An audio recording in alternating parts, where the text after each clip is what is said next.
Hello ನನ್ನೆಲ್ಲ ಶಿಕ್ಷಕ ವಿದ್ಯಾರ್ಥಿ ಮಿತ್ರರೇ, ತಮ್ಮೆಲ್ಲರಿಗೂ ಸ್ವಾಗತ. ಇವತ್ತಿನ ಒಂದು ತರಗತಿಯಲ್ಲಿ ನಾವು ಶಿಕ್ಷಕರ ಅರ್ಹತಾ ಪರೀಕ್ಷೆ 2024 ವಿಜ್ಞಾನ ಪತ್ರಿಕೆ 1 ಮತ್ತು 2ರ ಪಠ್ಯಕ್ರಮಕ್ಕೆ ಅನುಗುಣವಾಗಿ ಮತ್ತು ಉಪಯುಕ್ತವಾಗುವಂಥ ಒಂದು ವಿಷಯದ ಸಂಪೂರ್ಣ ವಿವರಣೆಯನ್ನು ಇವತ್ತು ನಾವು ಈ ಒಂದು ತರಗತಿಯಲ್ಲಿ ಸಸ್ಯಗಳು ಅನ್ನೋ ಒಂದು ಟಾಪಿಕ್ ಮೇಲೆ ಡೀಟೇಲ್ಡ್ ಆಗಿ ಅಧ್ಯಯನ ಮಾಡೋಣ ಮತ್ತು ಅದರ ಮೇಲೆ theory and the most important question and answers ಎರಡು ಒಟ್ಟಿಗೆ ನೋಡೋಣ. Let's look at the topic. ಸಸ್ಯಗಳು ನಮ್ಮೆಲ್ಲರಿಗೂ ಗೊತ್ತಿರುವ ಹಾಗೆ ವಿಜ್ಞಾನಿಗಳು ಒಟ್ಟು 3,60,000 ಪ್ರಭೇದಗಳನ್ನು ಸಸ್ಯ ಸಾಮ್ರಾಜ್ಯದಲ್ಲಿ ಗುರುತಿಸಿದ್ದಾರೆ. ಅನೇಕ ಸಸ್ಯಗಳು ಒಂದನ್ನೊಂದು ಗಾತ್ರ, ಆಕಾರ, ರಚನೆಯಲ್ಲಿ ವೈವಿಧ್ಯತೆಯಿಂದ ಕೂಡಿವೆ. ಇನ್ನು ವಾಹಕ ನಾಳ ಸಹಿತ ಸಸ್ಯಗಳು ಅಂದರೆ ಕ್ಸೈಲಮ್ ಆ್ಯಂಡ್ ಫ್ಲೋಯಮ್. ಇನ್ನು ಬಹುಕೋಶೀಯ ಶೈವಲಗಳು, ಶೈವಲ ಅಂದರೆ ಅಲ್ಗೇಸ್ ಅಂತ ಕರಿತೀವಿ ನಾವು. ಹಾಗಾದರೆ ಈ ಬಹುಕೋಶೀಯ ಶೈವಲಗಳಲ್ಲಿ ಎಷ್ಟು ವಿಧಗಳದ ಅಂದರೆ 3 ವಿಧಗಳಿದ್ದಾವೆ. ಕೆಂಪು ಶೈವಲ, ಕಂದು ಶೈವಲ ಮತ್ತು ಹಸಿರು ಶೈವಲ ಅಂತ ಕರಿತೀವಿ. ಇನ್ನು ವಾಹಕನಾಳ ಸಹಿತ ಸಸ್ಯಗಳು ಯಾವ್ಯಾವು ಅಂದರೆ ಕ್ಸೈಲಮ್ ಆ್ಯಂಡ್ ಫ್ಲೋಯಮ್ ಅಂದರೆ ಅಂಗಾಂಶ ಸಹಿತ ಸಸ್ಯಗಳು. ಅವರು ಜರಿ ಸಸ್ಯಗಳು, ಅನಾವೃತ ಬೀಜ ಸಸ್ಯಗಳು, ಆವೃತ ಬೀಜ ಸಸ್ಯಗಳು ಅಂತ ನಾವು ವಿಂಗಡಣೆಯನ್ನು ಮಾಡ್ಬೋದು. ಇನ್ನು ಶೈವಲಗಳಂದ್ರೇನು? ಈ ಶೈವಲಗಳು ಅತ್ಯಂತ ಸರಳವಾದ ಏಕಕೋಶೀಯ ಜೀವಿಗಳಿಂದ ಪ್ರಾರಂಭಿಸಿ ಅತ್ಯಂತ ಸಂಕೀರ್ಣವಾದ ಬಹುಕೋಶೀಯ ಜೀವಿಗಳವರೆಗೆ ವ್ಯಾಪಿಸಿರುವ ಸ್ವಪೋಷಕ ಜೀವಿಗಳ ಒಂದು ವೈವಿಧ್ಯಮವಾದ ಗುಂಪು ಅಂತ ನಾವು ಹೇಳ್ಬೋದು. ಇನ್ನು ಈ ಗುಂಪಿನ ಬಹುತೇಕ ಬಹುಕೋಶೀಯವಾಗಿವೆ ಅಂತ ಹೇಳ್ಬೋದು. ಇನ್ನು ಎಕ್ಸಾಂಪಲ್ ಕ್ಲೋರೆಲ್ಲಾ, ಕ್ಲಾಮಿಡೋಮೋನಸ್ ಮತ್ತು ಎಂಬ ಹಸಿರು ಶೈವಲಗಳು ಇದಕ್ಕೆ ಅಪವಾದ ಅಂತ ನಾವು ಹೇಳ್ಬೋದು. ಇನ್ನು ಉನ್ನತ ಶೈವಲಗಳು ಸರಳವಾದ ರಚನೆಯನ್ನು ತೋರುತ್ತವೆ. ಸಸ್ಯ ದೇಹವು ಚಪ್ಪಟೆಯಾಗಿದ್ದು ಅದಕ್ಕೆ ಥ್ಯಾಲಸ್ ಅಂತ ಕರೆಯುತ್ತಾರೆ.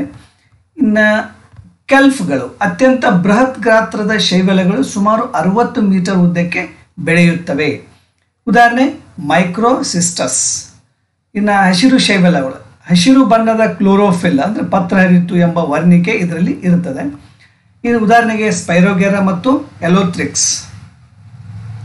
ಇನ್ನು ಕೆಂಪು ಶೈವಲ, ಈ ಪತ್ರಹರಿತಿನ ಜೊತೆಗೆ ಫೈಕೋ ಎರಿಥ್ರಿನ್ ಎಂಬ ಒಂದು ಕೆಂಪು ವರ್ಣಿಕೆ ಇರ್ತದೆ, ಒಂದು ಕಲರ್ ಪಿಗ್ಮೆಂಟ್. ಓಕೆ, ದೆನ್ ಉದಾಹರಣೆ ಬೆಟ್ರಾಕೋಸ್ಟಮರ್ಮಮ್ ಆ್ಯಂಡ್ ಪಾಲಿಸೈಫೋನಿಯಾ. ಆ್ಯಂಡ್ ಕಂದು ಶೈವಲ ಪತ್ರಹರಿತಿನ ಜೊತೆಗೆ ಕ್ಯಾಥೋಫಿಲ್ ವರ್ಣಿಕೆಗಳಿವೆ ಇದರಲ್ಲಿ. ಉದಾಹರಣೆಗೆ ಸರ್ಗ್ಯಾಸಮ್ ಮತ್ತು ಎಕ್ಟೋಕಾರ್ಪಸ್. ಓಕೆ, ಇನ್ನು ಶೈವಲಗಳ ಉಪಯೋಗ ಏನು? ಶೈವಲಗಳು ಪರಿಸರ ವ್ಯವಸ್ಥೆಗಳಲ್ಲಿ ಪ್ರಮುಖವಾದ ಪಾತ್ರ ವಹಿಸುತ್ತವೆ. ಅಂದರೆ ಉತ್ಪಾದಕ ಜೀವಿ ಸಮೂಹವಾಗಿ ಇವು ತಮ್ಮ ಕಾರ್ಯವನ್ನು ನಿರ್ವಹಿಸ್ತವೆ ಅಂತ ಹೇಳ್ಬೋದು. ಇನ್ನು ಅಲ್ಜಿನ್ ಕಂದು ಬಣ್ಣದ ಶೈವಲದಿಂದ ಪಡೆಯುವ ವಸ್ತು. ಇದನ್ನು ಐಸ್ ಕ್ರೀಮ್ ಮತ್ತು ಚಾಕ್ಲೇಟ್ಗಳ ತಯಾರಿಕೆಯಲ್ಲಿ ಬಳಸ್ತಾರೆ. ಇನ್ನು ಜಿಲಿಡಿಯಂ ಎಂಬ ಕೆಂಪು ಶೈವಲದಿಂದ ಅಗರ ಎಂಬ ವಸ್ತುವನ್ನು ಪಡೆಯುತ್ತಾರೆ. ಪ್ರಯೋಗಾಲಯದಲ್ಲಿ ಬ್ಯಾಕ್ಟೀರಿಯಾಗಳನ್ನು ಬೆಳೆಸಲು ಮಾಧ್ಯಮವಾಗಿ ಇದನ್ನು ಬಳಸ್ತಾರೆ ಅಂತ ಹೇಳ್ಬೋದು. ಇನ್ನು ಪಪೈರಾ ಎಂಬ ಕೆಂಪು ಶೈವಲವನ್ನು ಕೆಲವು ಖಾದ್ಯ ಪದಾರ್ಥಗಳ ತಯಾರಿಕೆಯಲ್ಲಿ ಬಳಸುತ್ತಾರೆ. ಇನ್ನು ಲ್ಯಾಮಿನೇರಿಯಾ ಎಂಬ ಬೃಹತ್ ಶೈವಲವನ್ನು ಪೊಟ್ಯಾಷಿಯಂ ಅಯೋಡೀಸ್ ಉತ್ಪಾದನೆಯಲ್ಲಿ ಬಳಸಿಕೊಳ್ಳಲಾಗುತ್ತದೆ. ಇನ್ನು ಹಾವಸೆ ಸಸ್ಯಗಳು ಅಂದರೆ ಬ್ರಯೋಫೈಟ್ಸ್ ಅಂತ ನಾವು ಕರಿತೀವಿ. ಇವು ಮಳೆಗಾಲದಲ್ಲಿ ಮರದ ಕಾಂಡಗಳ ಮೇಲೆ, ಒದ್ದೆಯಾದ ಗೋಡೆಗಳ ಮೇಲೆ, ಕಲ್ಲುಗಳ ಮೇಲೆ ಹಸಿರು ಬಣ್ಣದ ಟೈಲ್ಸ್ನಂತಹ ಸಸ್ಯಗಳನ್ನು ಬೆಳೆದಿರುವುದು ನಾವು ಸಾಮಾನ್ಯವಾಗಿ ಗಮನಿಸ್ತಿರ್ತೀವಿ. ಇದಕ್ಕೆ ನಾವೇನಂತ ಕರಿ ಹಾವಸೆ ಸಸ್ಯಗಳು ಅಥವಾ ಬ್ರಯೋಫೈಟ್ಸ್ ಅಂತ ಕರಿತೀವಿ. ಇವುಗಳು ಸೂಕ್ಷ್ಮ ಗಾತ್ರದ ಸಸ್ಯಗಳಾಗಿ ಕಂಡುಬರುತ್ತವೆ. ಇನ್ನು ಇವುಗಳನ್ನು ಸಾಮಾನ್ಯವಾಗಿ ಮಾಸ್ ಎಂಬ ಹೆಸರಿನಿಂದ ಕರೆಯುತ್ತಾರೆ. ಇದರಲ್ಲಿ ರೈಸಾಯ್ಡ್ಗಳು ಏಕಕೋಶೀಯ ಬೆವರಿನಂಥ ರಚನೆಗೆ ರೈಸಾಯ್ಡ್ಗಳಂತ ನಾವು ಕರಿತೀವಿ. ಇನ್ನು ಲಿವರ್ ವರ್ಡ್ಸ್, ರಿಸಿಯಾ, ದೆನ್ ಮ್ಯಾರ್ಕ್ಯಾನ್ಸಿಯಾ, ಫುನೇರಿಯಾ ನೆಲದಿಂದ ಮೇಲಕ್ಕೆ ನೇರವಾಗಿ ಬೆಳೆಯುತ್ತವೆ. ಇನ್ನು ಜೀವನ ಚಕ್ರ ಏಕಗುಣಿತ ಲಿಂಗಾನುಜನಕ ಮತ್ತು ದ್ವಿಗುಣಿತ ಬೀಜಾನುಜನಕ ಎಂಬ 2 ಸಂತತಿಗಳಿವೆ. ಗಂಡು ಮತ್ತು ಹೆಣ್ಣು ಲಿಂಗಾಣುಗಳು ಕ್ರಮವಾಗಿ ಆಂಥಿರಿಡಿಯಂ ಮತ್ತು ಆರ್ಕಿಗೋನಿಯಂ ಎಂಬ ರಚನೆಗಳಲ್ಲಿ ಉತ್ಪತ್ತಿಯಾಗುತ್ತವೆ. ಇನ್ನು ಸಂತತಿ ಪರ್ಯಾಯನ ಯಾವ ರೀತಿ ಆಗುತ್ತೆ ಅಂದರೆ ಲಿಂಗಾನುಜನಕ ಮತ್ತು ಬೀಜಾನುಜನಕ ಸಂತತಿಗಳು ಜೀವನ ಚಕ್ರದಲ್ಲಿ ಪರ್ಯಾಯವಾಗಿ ಉಂಟಾಗುವ ಪ್ರಕ್ರಿಯೆಗೆ ಸಂತತಿ ಪರ್ಯಾಯನ ಅಂತ ಕರೀತಾರೆ. ಇನ್ನು ಉಪಯೋಗ ಏನು? ಮಣ್ಣಿನ ಸವಕಳಿಯನ್ನು ತಪ್ಪಿಸಲು ಉಪಯೋಗಿಸುತ್ತಾರೆ. ಹೂಕುಂಡಗಳಲ್ಲಿ ತೇವಾಂಶ ಹಿಡಿದಿಡಲು ಮಾಸ್ ಸಸ್ಯಗಳನ್ನು ಉಪಯೋಗಿಸ್ತಾರೆ. ಇನ್ನು ಹೂಗಳ ಮತ್ತು ಕಲ್ಲುಗಳನ್ನು ವಿಭಜಿಸಿ ಮಣ್ಣು ಗಟ್ಟಿಗೊಳಿಸಲು ಸಹಾಯಕವಾಗುತ್ತವೆ. ಇನ್ನು ಜಲಸಸ್ಯಗಳು ಅಂದರೆ ಟೆರಿಡೋಫೈಟ್ಸ್ ಅಂತ ಕರಿತೀವಿ ನಾವು. ಈ ಜರಿ ಸಸ್ಯಗಳು ತೇವಭರಿತ ಮಣ್ಣಿನಲ್ಲಿ, ಗೋಡೆಗಳ ಮೇಲೆ ಹಾಗೂ ತಂಪಾದ ನೆರಳಿರುವ ಪ್ರದೇಶಗಳಲ್ಲಿ ಬೆಳೆಯುತ್ತವೆ. ಸಸ್ಯಕಾಯದಲ್ಲಿ ನಿರ್ದಿಷ್ಟವಾದ ಬೇರು, ಕಾಂಡ ಹಾಗೂ ಎಲೆಗಳಿವೆ. ಉದಾಹರಣೆಗೆ ನೆಫ್ರೋಲಿಫಿಸ್, ಸಿಲಾಜಿನೆಲ್ಲಾ, ಅಡಿಯಾಂಟಮ್, ಲೈಕೋಪೋಡಿಯಂ ಅಂತ ಇವಕ್ಕೆ ಉದಾಹರಣೆಯನ್ನು ಕೊಡ್ಬೋದು. ಇನ್ನು ಜರಿ ಸಸ್ಯಗಳಲ್ಲಿ ಪ್ರೌಢ ಸಸ್ಯವು ಬೀಜಾಣುಜನಕವಾಗಿದೆ. ಇದು ಏಕಗುಣಿತ ಬೀಜಾಣುಗಳನ್ನು ಉತ್ಪತ್ತಿ ಮಾಡುವ ಮೂಲಕ ಅಲೈಂಗಿಕವಾಗಿ ಸೆಕ್ಸುವಲ್ ರಿಪ್ರೊಡಕ್ಷನ್ ಮಾಡುತ್ತದೆ ಅಂತ ಹೇಳ್ಬೋದು. ಆ್ಯಂಡ್ ಬೀಜಾಣುಗಳು ಪ್ರೊಥ್ಯಾಲಸ್ ಎಂಬ ಏಕಗುಣಿತ ಲಿಂಗಾಣುಜನಕ ಸಸ್ಯವಾಗಿ ಬೆಳೆಯುತ್ತದೆ. ಇನ್ನು ಸಂತತಿ ಪರ್ಯಾಯವು ಕಂಡು ಬರುತ್ತದೆ ಇದರಲ್ಲಿ. ಇನ್ನು ಆರ್ಥಿಕ ಪ್ರಾಮುಖ್ಯತೆ ಏನು ಅಂತಂದರೆ, ಸೌಂದರ್ಯದ ಮೂಲಕ್ಕಾಗಿ ಜರಿ ಸಸ್ಯಗಳನ್ನು ಬೆಳೆಸುತ್ತಾರೆ. ಜರಿ ಸಸ್ಯಗಳ ಎಲೆಗಳನ್ನು ಹೂಗುಚ್ಛ ಮತ್ತು ಹೂಗಳ ಜೋಡಣೆಯಲ್ಲಿ ಬೆಳೆಸುತ್ತಾರೆ. ಕೆಲವು ಜರಿ ಸಸ್ಯಗಳಿಗೆ ಔಷಧೀಯ ಮಹತ್ವವಿದೆ. ಇನ್ನು ಪಾಸಟೆಲ್ ಮತ್ತು ಕ್ಲಬ್ ಮಾಸ್ ಜಾತಿಯ ಜರಿ ಸಸ್ಯಗಳು ಕಲ್ಲಿದ್ದಲು ಮತ್ತು ಪೆಟ್ರೋಲಿಯಂ ಇಂಧನಗಳ ಉಂಟಾಗಲು ಕಾರಣವಾಗುತ್ತವೆ. ಸೊ ಇನ್ನು ಓಕೆ, ಇದಿಷ್ಟು ಈಗ ಆವೃತ ಮತ್ತು ಅನಾವೃತ ಬೀಜ ಸಸ್ಯಗಳ ಕುರಿತು ಅಧ್ಯಯನ ಮಾಡೋಣ. ಇನ್ನು ಅನಾವೃತ ಬೀಜ ಸಸ್ಯಗಳು ಅಂದರೆ ಹಣ್ಣಿನ ಕವಚವಿಲ್ಲದ ಬೀಜಗಳನ್ನು ಉತ್ಪಾದನೆ ಮಾಡುವಂಥ ಸಸ್ಯಗಳು ಅಂತ ನಾವು ಹೇಳ್ಬೋದು. ಅಂದರೆ ಓಕೆ, ಸೆಲ್ ಇರೋದಿಲ್ಲ ಮೇಲೆ. ಓಕೆ, ಈ ಅನಾವೃತ ಬೀಜ ಸಸ್ಯಗಳು ಗುಡ್ಡ ಬೆಟ್ಟಗಳ ಮೇಲೆ ಹಾಗೂ ಕಡಿಮೆ ತಾಪದ ಸ್ಥಳಗಳಲ್ಲಿ ಬೆಳೆಯುತ್ತವೆ. ಇವು ಬದುಕುವ ಈ ಸಸ್ಯಗಳಲ್ಲಿ ಅನೇಕ ನಿತ್ಯ ಹರಿದ್ವರ್ಣದ ಮರಗಳಿವೆ. ಕೆಲವು ಪೊದೆಗಳ ರೂಪದಲ್ಲಿ ಬೆಳೆಯುತ್ತವೆ ಅಂತ ಹೇಳ್ಬೋದು. ಉದಾಹರಣೆಗೆ ಸೈಕಾಸ್ ಪ್ಲ್ಯಾಂಟ್, ಪೈನಸ್ ಪ್ಲ್ಯಾಂಟ್. ಓಕೆ, ಇನ್ನು ಪ್ರೌಢ ಸಸ್ಯವು ಬೀಜಾಣುಜನಕವಾಗಿದೆ. ಇವು ಶಂಕುವಿನ ಆಕಾರದ ಅನೇಕ ಎದ್ದು ಕಾಣುವ ರಚನೆಗಳು. ಇವುಗಳಲ್ಲಿ ಪ್ರತ್ಯೇಕವಾಗಿ ಗಂಡು ಶಂಖಗಳು ಮತ್ತು ಹೆಣ್ಣು ಶಂಖಗಳನ್ನು ನಾವು ಗುರುತಿಸ್ಬೋದು. ಗಂಡು ಶಂಖಗಳು ಸೂಕ್ಷ್ಮ ಬೀಜಾಣು ಪತ್ರಕ, ಹೆಣ್ಣು ಕೋಶಗಳು ಸ್ಥೂಲ ಬೀಜಾಣು ಪತ್ರಕಗಳನ್ನು ಹೊಂದಿವೆ ಅಂತ ಹೇಳ್ಬೋದು. ಇನ್ನು ಲಿಂಗಾಣುಗಳು ಸಂಯೋಗದಿಂದ ಉಂಟಾಗುವ ಯುಗ್ಮಜ ಬೀಜವಾಗಿ ಪರಿವರ್ತನೆಯಾಗುತ್ತದೆ, ಆದರೆ ಅದಕ್ಕೆ ಹಣ್ಣಿನ ಹೊದಿಕೆ ಇರುವುದಿಲ್ಲ ಅಂತ ಹೇಳ್ಬೋದು. ಇನ್ನು ಶಂಕುಧಾರಿ ಮರಗಳು ಪ್ರಪಂಚದ ಮರಗಳಲ್ಲೆಲ್ಲ ಅತಿ ದೊಡ್ಡ ಎತ್ತರದ ಮತ್ತು ಪ್ರಾಚೀನ ಸಸ್ಯಗಳಿವು. ದೆನ್ ಪೈನ್ ಮರದ ಜೀವಿತಾವಧಿ ಸುಮಾರು 5,000 ವರ್ಷಕ್ಕೂ ಮೀರಿದೆ ಎಂದು ನಂಬಲಾಗಿದೆ. ಇನ್ನು ಸಿಕೋಯಾ ವೃಕ್ಷವು 125 ಮೀಟರ್ ಎತ್ತರಕ್ಕೆ ಬೆಳೆಯುವ ಮರ. ಇದರ ಮುಖ್ಯ ಕಾಂಡದ ಸುತ್ತಳತೆ ಸುಮಾರು 10 ಮೀಟರ್ ಆಗಿದೆ ಅಂತ ಹೇಳ್ಬೋದು. ಇನ್ನು ಆವೃತ ಬೀಜ ಸಸ್ಯಗಳ ಕುರಿತು ನೋಡೋದಾದರೆ, ಈ ಸಸ್ಯಗಳಲ್ಲಿ ಬೀಜಗಳು ಹಣ್ಣು ಎಂಬ ರಚನೆಯಲ್ಲಿ ಅಡಕವಾಗಿರುತ್ತದೆ. ಆವೃತ ಬೀಜ ಸಸ್ಯಗಳು ಅತ್ಯಂತ ಹೆಚ್ಚು ವಿಕಾಸಗೊಂಡ ಒಂದು ಗುಂಪು.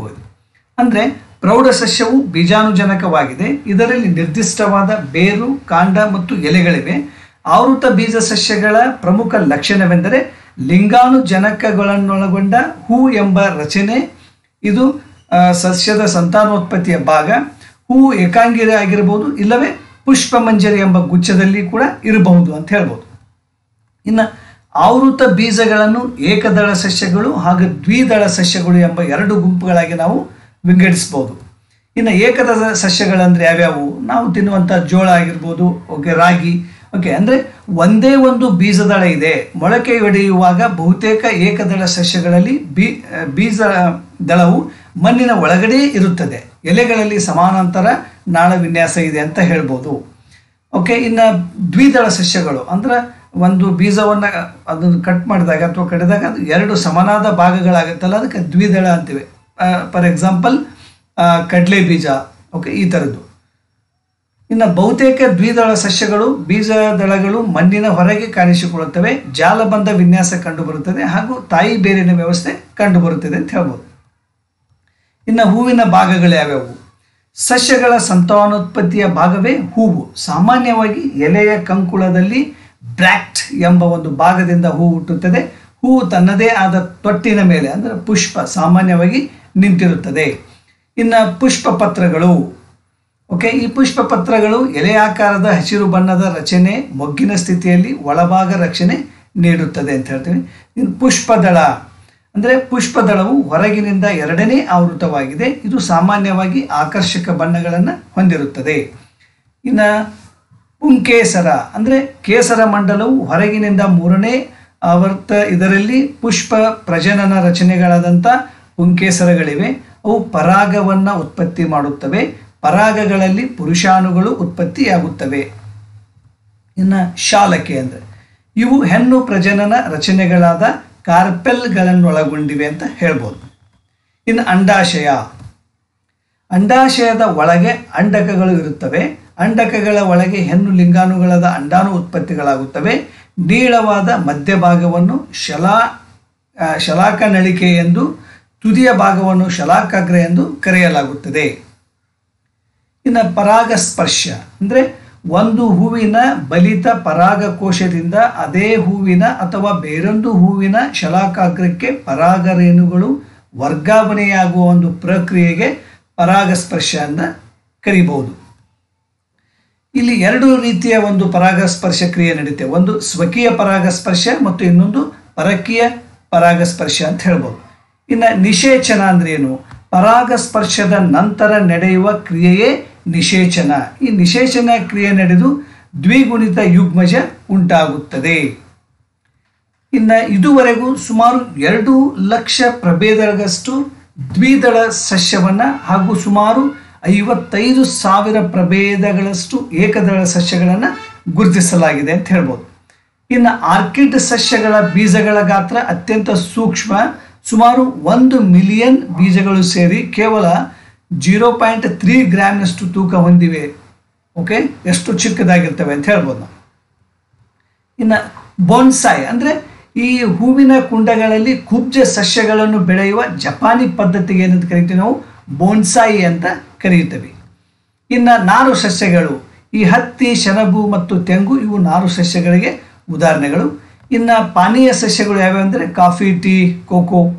ದೆನ್ ಔಷಧೀಯ ಸಸ್ಯಗಳು ಸರ್ಪಗಂಧ, ತುಂಬೆ, ತುಳಸಿ, ಬೇವು, ನೀಲಗಿರಿ ಮುಂತಾದವು. ಇನ್ನು ಜೀವಿಗಳ ವರ್ಗೀಕರಣವನ್ನು ಮಾಡ್ತೀವಿ ನಾವು. ಇಲ್ಲಿ ಜೀವಿಗಳನ್ನು ಅವುಗಳ ನಡುವಿನ ಹೋಲಿಕೆ, ವ್ಯತ್ಯಾಸಗಳಿಗೆ ಅನುಗುಣವಾಗಿ ವಿಂಗಡಿಸುವ ಪದ್ಧತಿಯೇ ವರ್ಗೀಕರಣ. ಜೀವಿಗಳ ವರ್ಗೀಕರಣದ ಬಗ್ಗೆ ತಿಳಿಸುವ ಜೀವಶಾಸ್ತ್ರದ ಶಾಖೆಯೇ ವರ್ಗೀಕರಣ ಶಾಸ್ತ್ರ ಅಂತ ಕರಿತೀವಿ. ಇನ್ನು ನಮ್ಮೆಲ್ಲರಿಗೂ ಗೊತ್ತಿದೆ, ಈ ಆಯುರ್ವೇದದ ಪಿತಾಮಹ ಯಾರು ಅಂದರೆ ಚರಕ ಅಂತ ನಾವು ಹೇಳ್ಬೋದು. ಇನ್ನು ಅರಿಸ್ಟಾಟಲ್ ಜೀವಶಾಸ್ತ್ರ ಪಿತಾಮಹ ಅಂತ ಇವರು ಜನಪ್ರಿಯರಾಗಿದ್ದಾರೆ. ಇನ್ನು ಪರಾಶರ ಅಂದರೆ ಭಾರತದ ಪ್ರಾಚೀನ ಕಾಲದ ವರ್ಗೀಕರಣ ಶಾಸ್ತ್ರದ ಪಿತಾಮಹ ಎಂದು ಕರೀತಾರೆ ಇವ್ರನ್ನ. ಜೊತೆಗೆ ಕರೋಲಸ್ ಲೀನಿಯಸನ್ನು ಆಧುನಿಕ ವರ್ಗೀಕರಣದ ಶಾಸ್ತ್ರ ಪಿತಾಮಹ ಅಂತ ಕರಿತೀವಿ ನಾವು. ಓಕೆ, ಆ್ಯಂಡ್ ದ್ವಿನಾಮಕರಣ ಅಂದರೆ ಬಯೋನೋಮಿಯಲ್ ನಾಮೆನ್ಕ್ಲೇಚರನ್ನು ಜಗತ್ತಿಗೆ ಮೊಟ್ಟ ಮೊದಲಾಗಿ ಸೈಂಟಿಫಿಕ್ ಪರಿಚಯಿಸಿದವರು ಕರೋಲಸ್ ಲೀನಿಯಸ್. ಅಂದರೆ ಪ್ರತಿಯೊಂದು ಜೀವಿಯನ್ನು ವೈಜ್ಞಾನಿಕ ಹೆಸರಿನಿಂದ ಸೂಚಿಸುವ ಪದ್ಧತಿಯನ್ನು ದ್ವಿನಾಮಕರಣ ಎಂದು ಕರೆಯುತ್ತಾರೆ. ಇನ್ನು ಪ್ರತಿ ವೈಜ್ಞಾನಿಕ ಹೆಸರು 2 ಪದಗಳನ್ನು ಹೊಂದಿವೆ. ಮೊದಲನೆಯ ಪದ ಜಾತಿಯನ್ನು ಸೂಚಿಸಿದರೆ ಎರಡನೆಯ ಪದ ಪ್ರಭೇದವನ್ನು ತಿಳಿಸುತ್ತದೆ ಅಂತ ಹೇಳ್ಬೋದು. ಇಲ್ಲಿ ವೈಜ್ಞಾನಿಕ ಹೆಸರುಗಳು ಗ್ರೀಕ್ ಮತ್ತು ಲ್ಯಾಟಿನ್ ಭಾಷೆಗಳಲ್ಲಿವೆ. ಆಮೇಲೆ ಈ ಪುಸ್ತಕಗಳಲ್ಲಿ ಹೆಸರುಗಳು ಇಟ್ಯಾಲಿಕ್ಸ್ನಲ್ಲಿ ಮುದ್ರಿಸಲಾಗಿದೆ ಅಂತ ನಾವು ಕಾಣ್ತೀವಿ. ಜೊತೆಗೆ ಇನ್ನು ವರ್ಗೀಕರಣವನ್ನು ನಾವು 7 ಮಜಲುಗಳಲ್ಲಿ ಮಾಡ್ಬೋದು. ಯಾವ್ಯಾವುದು? ಇಲ್ಲಿ ಸಾಮ್ರಾಜ್ಯ ಅಂದರೆ ಪ್ರಾಣಿ ಸಾಮ್ರಾಜ್ಯವನ್ನಾಗಿ, ಆಮೇಲೆ ವಂಶ ಕಾರ್ಡೇಟಾ ಅಂಥೇಳಿ, ಆಮೇಲೆ 3ನೇದ್ದು ವರ್ಗ ಅಂದರೆ ಮ್ಯಾಮಲ್ಸ್ ಅಂಥೇಳಿ, ದೆನ್ ಗ್ರೂಪ್ ಪ್ರೈಮೇಟ್ ಅಂಥೇಳಿ, ದೆನ್ ಫ್ಯಾಮಿಲಿ ಹೋಮಿನಿಡೆ ಅಂತ ಮಾಡ್ಬೋದು, ಜಾತಿ ಹೋಮೋ ಅಂತ ಮಾಡ್ಬೋದು, ದೆನ್ ಪ್ರಭೇದ ಸಫಿಯನ್ಸ್ ಅಂತ ಮಾಡೋದು. ಹೀಗೆ 7 ಮಜಲುಗಳಲ್ಲಿ ನಾವು ವರ್ಗೀಕರಣವನ್ನು ಮಾಡ್ಬೋದು. ಜೊತೆಗೆ ಈ ದ್ವಿನಾಮಕರಣವನ್ನು ಯಾವ ರೀತಿ ವೈಜ್ಞಾನಿಕವಾಗಿ ಹೆಸರುಗಳನ್ನು ಮಾಡಿದ್ದಾರೆ ಅಂತ ನೋಡೋಣ. ಕೆಲವೊಂದಿಷ್ಟು ಉದಾಹರಣೆಗಳನ್ನು ಇಲ್ಲಿ ನೋಡ್ಬೋದು. ನಾವು ಕುದುರೆಗೆ ಇಕ್ವೆಸ್ ಕ್ಯಾಬೆಲಸ್ ಅಂತ ಕರಿತೀವಿ. ಇನ್ನು ಕತ್ತೆಗೆ ಇಕ್ವೆಸ್ ಏಸಿನಸ್ ಅಂತ ಕರಿತೀವಿ. ಆಲದ ಮರಕ್ಕೆ ಫೈಕಸ್ ಬೆಂಗಲೆನ್ಸಿಸ್ ಅಂತ ಕರಿತೀವಿ. ಅದೇ ಅರಳಿ ಮರಕ್ಕೆ ಫೈಕಸ್ ರಿಲಿಜಿಯಸ್ ಅಂತ ಅದರ ಒಂದು ವೈಜ್ಞಾನಿಕ ಹೆಸರು. ಅರಳಿ ಮರಕ್ಕೆ ಫೈಕಸ್ ರಿಲಿಜಿಯಸ್ ಅಂತ ಕರಿತೀವಿ. ದೆನ್ ತೆಂಗಿನ ಮರಕ್ಕೆ ಕಾಕಸ್ ನುಸಿಫರ ಅಂತ ಕರಿತೀವಿ. ಆಮೇಲೆ ಅರಳಿ ಮರ ಆಸ್ ಐ ಸೆಡ್ ಫಿಕಸ್ ರಿಲಿಜಿಯೋಸ್ ಅಂತ ಕರಿತೀವಿ. ಮಾನವನಿಗೆ ಹೋಮೋಸೆಫಿಯನ್ಸ್ ಅಂತ ಕರಿತೀವಿ. ಎಂಟಮಿಬಾ ಮೀನ್ಸ್ ಎಂಟಮಿಬಾ ಹಿಸ್ಟಾಲಿಕಾ ಅಂತ ಕರಿತೀವಿ. ಇನ್ನು ಕಪ್ಪೆಗೆ ರಾನ್ ಹೆಕ್ಸಾಡೆಕ್ಟಲ್ ಅಂತ ಕರಿತೀವಿ. ಬೆಕ್ಕಿಗೆ ಫಿಲಿಸ್ ಡೊಮೆಸ್ಟಿಕಾ ಅಂತ ಕರಿತೀವಿ. ಹುಲಿಗೆ ಫಿಲಿಸ್ ಟೈಗ್ರಿಸ್ ಅಂತ ಕರಿತೀವಿ. ಸಿಂಹಕ್ಕೆ ಫಿಲಿಸ್ ಲಿಯೋ ಅಂತ ಕರಿತೀವಿ. ಕಿತ್ತಾಳೆ ಹಣ್ಣಿಗೆ ನಾವೇನು ಸಿಟ್ರಸ್ ರೆಟಿಕ್ಯುಲೇಟ್ ಅಂತ ಕರಿತೀವಿ. ದೆನ್ ಕುಂಬಳಕಾಯಿ ಕುಕರ್ ಬಿಟ್ ಪೆಪೋ ಅಂತ ಕರಿತೀವಿ. ಕಾಫಿಯಾ ಅರೇಬಿಕಾ ಅಂತ ಅದರ ಒಂದು ಸೈಂಟಿಫಿಕ್ ನೇಮು. ಈರುಳ್ಳಿಗೆ ಆಲಿಯಮ್ ಸೆಫಾ ಅಂತ ಕರಿತೀವಿ. ಸೊ ಹೀಗೆ ವಿವಿಧ ರೀತಿಯಿಷ್ಟು ಒಂದಿಷ್ಟು ಉದಾಹರಣೆಗಳು, ಇನ್ನೂ ಅನೇಕ ನಾವು ಒಂದು ಸೈಂಟಿಫಿಕ್ ನೇಮನ್ನು ನೋಡ್ಬೋದು. ಇನ್ನು ಜೀವಿತಾವಧಿ ಕುರಿತು ನೋಡೋಣ. ಇಲ್ಲಿ ಜೀವಿಗಳು ಒಂದು ನಿರ್ದಿಷ್ಟ ಕಾಲದವರೆಗೆ ಜೀವಿಸುತ್ತವೆ, ಇದನ್ನು ನಾವು ಜೀವಿತಾವಧಿ ಅಂತ ಕರಿತೀವಿ. ಇನ್ನು ಪ್ರಾಣಿಗಳಿಗೆ ಹೋಲಿಸಿದರೆ ಸಸ್ಯಗಳು ಹೆಚ್ಚು ಕಾಲ ಬದುಕುತ್ತವೆ. ಓಕೆ, ಇನ್ನು ಸಸ್ಯಗಳು ಜೀವಿತಾವಧಿ ಎಷ್ಟು? ಉದಾಹರಣೆಗೆ ನೋಡಿ, ಆಲದ ಮರ ಇದು ಸುಮಾರು 400 ವರ್ಷಗಳಷ್ಟು ಇದು ಬದುಕುತ್ತದೆ ಅಂತ ಹೇಳ್ಬೋದು. ಇನ್ನು ಓಕ್ ಮರ ಸುಮಾರು 500 ವರ್ಷಗಳವರೆಗೆ ಬದುಕುತ್ತೆ ಅಂತ ಹೇಳ್ಬೋದು. ಇನ್ನು ದೈತ್ಯ ಸಿಕ್ಟೋಯಾ ಸುಮಾರು 3500 ವರ್ಷಗಳವರೆಗೆ ಇದು ಜೀವಿಸುತ್ತೆ ಅಂತೇಳಿ ವಿಜ್ಞಾನಿಗಳು ಕ್ಯಾಲ್ಕುಲೇಷನ್ ಅನ್ನು ಮಾಡಿದ್ದಾರೆ. ಇನ್ನು ಬ್ರಿಜಿಲ್ ಕಾನ್ಫೆರಾ ಅಂತೇಳಿ ಇದು ಸುಮಾರು 4ರಿಂದ 4,500 ವರ್ಷಗಳ ಕಾಲ ಜೀವಿಸಬಲ್ಲದು ಅಂಥೇಳಿ ತಮ್ಮ ಒಂದು ವೈಜ್ಞಾನಿಕ ಸಂಶೋಧನೆಗಳಿಂದ ಹೇಳಿದ್ದಾರೆ. ಸೊ ಇದಿಷ್ಟು. ದೆನ್ ಇನ್ನು ಜೀವಕೋಶಗಳ ಅಧ್ಯಯನ ಅಂದ್ರೇನು? ಓಕೆ, ಈ ಜೀವಿಗಳೆಲ್ಲವೂ ಜೀವಕೋಶಗಳೆಂಬ ಚಿಕ್ಕ ಚಿಕ್ಕ ಘಟಕಗಳಿಂದಾಗಿದೆ, ಅಂದರೆ ಸೆಲ್ಸ್ ಏನಂತ ಕರಿತೀವಿ ನಾವು. ಈ ಬಹುಕೋಶೀಯ ಜೀವಿಗಳಲ್ಲಿ ಜೀವಕೋಶಗಳು ಕೆಲವು 100ಗಳಿಂದ ಹಲವು ಬಿಲಿಯನ್ಗಳವರೆಗೆ ಇರ್ಬೋದು. ಅಂದರೆ ಸೆಲ್ಸ್ ನಮ್ಮ ದೇಹದಲ್ಲಿ ಆಗಿರ್ಬೋದು, ಒಂದರಿಂದ ಹಿಡ್ಕೊಂಡು ಬಿಲಿಯನ್ ಗಂಟಲೆ ಸೆಲ್ಸ್ನಿಂದ ಒಂದು ಹ್ಯೂಮನ್ ಬಾಡಿ ಆಗಿರ್ಬೋದು, ಬೇರೆ ಬೇರೆ ಒಂದು ಲಿವಿಂಗ್ ಆರ್ಗ್ಯಾನಿಸಮ್ಸ್ ಮಾಡಲ್ಪಟ್ಟಿರ್ತವೆ ಅಂತ ಹೇಳ್ಬೋದು. ಇನ್ನು ಜೀವಕೋಶಗಳು ಜೀವಿಯ ಒಟ್ಟಾರೆ ಅಭಿವೃದ್ಧಿಗೆ ಸಹಕರಿಸುವಂಥ ಪೋಷಣೆ, ಉಸಿರಾಟ ಮತ್ತು ಕೋಶ ವಿಭಜನೆಗಳಂತಹ ಕಾರ್ಯಗಳನ್ನು ನಿರ್ವಹಿಸುತ್ತವೆ ಅಂತ ಹೇಳ್ಬೋದು ನಾವು. ಇಲ್ಲಿ ಜೀವಕೋಶವು ಜೀವಿಯ ರಚನಾತ್ಮಕ ಮತ್ತು ಕಾರ್ಯಾತ್ಮಕ ಮೂಲ ಘಟಕ ಅಂತ ಹೇಳ್ಬೋದು ನಾವು. ಅಂದರೆ ಸೆಲ್ಸ್ ಎಂದು ಮೊದಲು ಕರೆದಂಥ ವಿಜ್ಞಾನಿ ಯಾರು? Robert Hooke. ಇರ್ತಕ್ಕಂಥವೇ ಸೆಲ್ಸ್ ಅಂತ, ಕಣಗಳು ಅಂತ ಏನು ಜೀವಕೋಶ ಅಂತೇಳಿ ಕರೀತಾನೆ. ಇನ್ನು ಜೀವಕೋಶ ಸಿದ್ಧಾಂತವನ್ನು ಮಂಡಿಸಿದವರು ಯಾರ್ಯಾರಂದರೆ ಸ್ಲಿಡನ್ ಮತ್ತು ಸ್ಟಾನ್ ಅನ್ನುವಂಥವರು 1839ರಲ್ಲಿ ಅದನ್ನು ಮಂಡಿಸ್ತಾರೆ. ಇನ್ನು ಜೀವಕೋಶವನ್ನು ಸಂಯುಕ್ತ ಒಂದು ಸೂಕ್ಷ್ಮ ದರ್ಶಕದಲ್ಲಿ, ಅಂದರೆ ಈ ಒಂದು ಮೈಕ್ರೋಸ್ಕೋಪಲ್ಲಿ ನಾವು ನೋಡಿದಾಗ ನಮಗೆ 3 ಪ್ರಮುಖ ಭಾಗಗಳು ಕಾಣಿಸ್ತವೆ. ಯಾವ್ಯಾವ ಅಂತಂದರೆ ಅವು ಕೋಶ ಪೊರೆ, ಕೋಶ ದ್ರವ್ಯ ಮತ್ತು ಕೋಶ ಕೇಂದ್ರ ಅಂಥೇಳಿ ಈ 3 ಪ್ರಮುಖ ಭಾಗಗಳು ನಮಗೆ ಅಲ್ಲಿ ಕಾಣಿಸ್ತವೆ. ಹಾಗಾದರೆ ಈ ಜೀವಕೋಶದ ಕಣದಂಗಗಳು ಮತ್ತು ಅವುಗಳ ಕ್ರಿಯೆಗಳೇನೇನು? ಹಾಗಾದರೆ ಪ್ಲಾಸ್ಮಾ ಪೊರೆ ಏನು ಮಾಡುತ್ತೆ? ಇದು ಉಪಯುಕ್ತ ವಸ್ತುಗಳನ್ನು ಆರಿಸಿ ಕೋಶದೊಳಗೆ ಹಾಗೂ ಹೊರಗೆ ಹೋಗಲು ಬಿಡುತ್ತದೆ. ಇನ್ನು ಒಳ ಜೀವರಸ ಜಾಲ ಏನು ಮಾಡುತ್ತೆ? ರಾಸಾಯನಿಕ ಪ್ರತಿಕ್ರಿಯೆಗಳಿಗೆ ಸೂಕ್ಷ್ಮವಾದ ಮೇಲ್ಮೈ ಮತ್ತು ಅಂತರ್ಕೋಶ ಸಾಗಾಣಿಕಾ ವ್ಯೂಹವನ್ನು ರಚಿಸುತ್ತೆ ಅಂತ ಹೇಳ್ಬೋದು. ಇನ್ನು ಗಾಲ್ಗಿ ಸಂಕೀರ್ಣದ ಕೆಲಸ ಏನು? ಕೋಶೀಯ ಚಟುವಟಿಕೆಗಳಿಗೆ ನೆರವಾಗುವಂಥ ರಾಸಾಯನಿಕಗಳನ್ನು ಸ್ರವಿಸುತ್ತದೆ ಅಂತ. ಆ್ಯಂಡ್ ಮೈಟೋಕಾಂಡ್ರಿಯಾ ನಮ್ಮೆಲ್ಲರಿಗೂ ಗೊತ್ತಿದೆ, ಇದು ಒಂದು ಶಕ್ತಿಯ ಕೇಂದ್ರವಾಗಿ ಕೆಲಸವನ್ನು ಮಾಡುತ್ತೆ. ಇದು ಕೋಶದ ಉಸಿರಾಟದ ಶಕ್ತಿ, ಕೇಂದ್ರ ಶಕ್ತಿಯನ್ನು ಬಿಡುಗಡೆ ಮಾಡುವಂಥ ಒಂದು ನಿವೇಶನ ಅಂತ ಹೇಳ್ಬೋದು. ಇನ್ನು ಕ್ಲೋರೋಪ್ಲಾಸ್ಟ್ ಇದು ಹಸಿರು ಸಸ್ಯಗಳಲ್ಲಿ ದ್ಯುತಿ ಸಂಶ್ಲೇಷಣೆಯ ಕೇಂದ್ರ. ಓಕೆ, ಆಮೇಲೆ ಸಸ್ಯಗಳು ಹಸಿರಾಗಿರಲಿಕ್ಕೆ ಕಾರಣ ಇದು ಒಂದು. ಆ ಕ್ಲೋರೋಪ್ಲಾಸ್ಟ್ ಅದರಲ್ಲಿ ಇರೋದ್ರಿಂದನೇ ಆ ಸಸ್ಯಗಳು ಏನಾಗ್ತವೆ? ಹಸಿರಾಗಿ ಕಾಣಿಸ್ತವೆ. ಇನ್ನು ಲೈಸೋಸೋಮ್ ಅಂತ ಏನದೀವಿ, ಈ ಲೈಸೋಸೋಮ್ಗಳು ಆತ್ಮಹತ್ಯಾ ಚೀಲಗಳಂತ ಕರೀತಾರೆ. ಯಾಕಂತಂದರೆ ಇವು ಅನುಪಯುಕ್ತ ವಸ್ತುಗಳು ಮತ್ತು ಮುದಿಕೋಶಗಳನ್ನು ನಾಶ ಮಾಡ್ತವೆ, ಇವು ಲೈಸೋಸೋಮ್ಸ್. ಇನ್ನು ರೈಬೋಸೋಮ್ಸ್ ಏನು ಮಾಡ್ತವೆ ಅಂದರೆ ಸಸಾರಜನಕ ತಯಾರಾಗುವಂಥ ನಿವೇಶನ ಅಂತ ಹೇಳ್ಬೋದು. ಇನ್ನು ಕೇಂದ್ರ ಬಿಂದು ಇಲ್ಲಿ ಕೋಶ ವಿಭಜನೆಯಲ್ಲಿ ಪಾಲ್ಗೊಳ್ಳುತ್ತವೆ. ಇನ್ನು ರಸದಾನಿಗಳ ಕೆಲಸ ಏನು? ವಸ್ತುಗಳ ಸಂಗ್ರಹಣೆ. ದೆನ್ ಕಿರುಕೋಶ ಬೀಜ ಸಸಾರಜನಕ ತಯಾರಿಕೆಗೆ ಬೇಕಾದ ವಸ್ತುಗಳನ್ನು ಸಜ್ಜುಗೊಳಿಸುತ್ತದೆ. ಇನ್ನು ವರ್ಣಗ್ರಾಹಕ ಜಾಲ ಏನು ಮಾಡುತ್ತೆ? ಅನುವಂಶಿಕ ಸಂದೇಶವಾಹಕ ಇದು, ಅಂದರೆ DNA ಏನು ಮಾಡ್ತದೆ? ಅವುಗಳನ್ನು from parent to the young one ಅಂತ ಆ ಥರದ್ದು ಅಲ್ಲಿಂದ ಟ್ರಾನ್ಸ್ಲೇಟ್ ಮಾಡಲಿಕ್ಕೆ ಇದು ಹೆಲ್ಪ್ ಆಗುತ್ತೆ. ಇನ್ನು ಕೋಶ ಬೀಜ ಕೋಶ ಕೇಂದ್ರದ ಭಾಗದಲ್ಲಿರ್ತಕ್ಕಂಥ ಇದರ ಒಳಗೆ ಲೋಳೆಯಂತಿರುವ ತಿಳಿ ಮೂಲ ವಸ್ತು ಇರುತ್ತದೆ.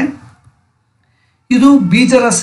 ಈ ಬೀಜರಸದಲ್ಲಿ ಡಿಯಾಕ್ಸಿರೈಬೋನ್ಯೂಕ್ಲಿಕ್ ಆಸಿಡ್ ಅಂದರೆ DNA ಹಾಗೂ ಸಸಾರಜನಕದಿಂದ ಮಾಡಲ್ಪಟ್ಟ ವರ್ಣಗ್ರಾಹಕಗಳು ಅಂದರೆ ಕ್ರೋಮೋಜೋಮ್ಸ್ ಇರ್ತವೆ ಇದರಲ್ಲಿ. ಓಕೆ, ಹಾಗೆಯೇ ಕಿರುಕೋಶ ಬೀಜಗಳು ಇಲ್ಲಿ ಇರುತ್ತವೆ. ಕಿರುಕೋಶ ಬೀಜ ರೈಬೋಸ್ ನ್ಯೂಕ್ಲಿಕ್ ಆಸಿಡ್ RNA ಹಾಗೂ ಸಸಾರಜನಕದಿಂದ ಮಾಡಲ್ಪಟ್ಟಿವೆ. ಈ ವರ್ಣಗ್ರಾಹಕವು ಜಾಲದ ರೂಪದಲ್ಲಿದ್ದು ಕೋಶ ವಿಭಜನೆಯ ಸಮಯದಲ್ಲಿ ಸಣ್ಣ ಸಣ್ಣ ತಂತುಗಳಾಗಿ ಮಾರ್ಪಡುತ್ತವೆ ಅಂತ ಹೇಳ್ಬೋದು. ಇನ್ನು ಇವುಗಳಿಗೆ ವರ್ಣತಂತು ಆಸ್ ಐ ಸೈಡ್ ಕ್ರೋಮೋಸೋಮ್ಸ್ ಅಂತ ನಾವು ಕರಿತೀವಿ. ಇನ್ನು ಸ್ವಪೋಷಣೆ ಅಂದ್ರೇನು? ಇಲ್ಲಿ ಸರಳ ಕಚ್ಚಾ ವಸ್ತುಗಳನ್ನು ಬಳಸಿಕೊಂಡು ತಮ್ಮ ಆಹಾರವನ್ನು ತಾವೇ ತಯಾರಿಸಿಕೊಳ್ಳುವ ವಿಧಾನವನ್ನು ನಾವು ಸ್ವಪೋಷಣೆ ಎಂದು ಕರೆಯುತ್ತೇವೆ. ಇನ್ನು ಹಸಿರು ಸಸ್ಯಗಳು ನಿರುಪಯುಕ್ತ ವಸ್ತುಗಳಾದಂಥ ಕಾರ್ಬನ್ ಡೈಆಕ್ಸೈಡ್ ಮತ್ತು ನೀರನ್ನು ಮತ್ತು ಸೂರ್ಯನ ಬೆಳಕನ್ನು ಮತ್ತು ಹಸಿರಿನ ಸಹಾಯದಿಂದ ಅಂದರೆ ಪತ್ರಹರಿತಿನ ಸಹಾಯದಿಂದ ಸಾವಯವ ವಸ್ತುಗಳನ್ನಾಗಿ ಸಂಶ್ಲೇಷಿಸುವ ಒಂದು ಕ್ರಿಯೆಯನ್ನು ದ್ಯುತಿ ಸಂಶ್ಲೇಷಣೆ ಕ್ರಿಯೆ ಅಂತ ನಾವು ಕರಿತೀವಿ. ಫೋಟೋಸಿಂಥೆಸಿಸ್ ಅಂತ ಕರಿತೀವಿ. It's nothing but A process in which plants prepare their own food by using carbon dioxide, water and sunlight in presence of chlorophyll. ಇದಕ್ಕೆ ನಾವು ಫೋಟೋಸಿಂಥೆಸಿಸ್ ಅಂತ ಕರಿತೀವಿ. ಇನ್ನು ಇದ್ರದ್ದೊಂದು ಇಕ್ವೇಶನ್ ಫಾರ್ಮುಲಾ ಮುಖ ಒಂದು ಡಿಪೆಕ್ಟ್ ಮಾಡೋದಾದರೆ carbon dioxide plus water it gives rise to C6H12O6 plus 6H2 okay. ಸೂರ್ಯನ್ in presence of sunlight and chlorophyll ಇದು ಒಂದು ದ್ಯುತಿ ಸಂಶ್ಲೇಷಣೆ ಫಾರ್ಮುಲಾ ಅಂತ ಹೇಳ್ಬೋದು ನಾವು.